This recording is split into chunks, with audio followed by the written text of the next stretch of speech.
So in this quick video tutorial, I'm going to simply show you how to turn off dark mode on Instagram. So guys, let's dive right into the video.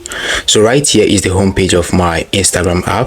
The first step you need to take is to click on your profile icon at the bottom of the screen. So right here, you need to go ahead and click on the three line icon at the top right corner of the screen. So when you do that, you need to scroll gently like this and click on accessibility. You can see that right here. So once you click on that, looking right here on the screen, you can see where it says dark mode. So clicking on that, you need to go ahead and click on off, and you'll be able to turn it off.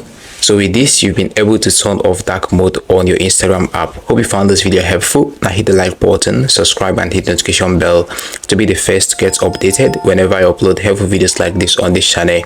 See you in the next one.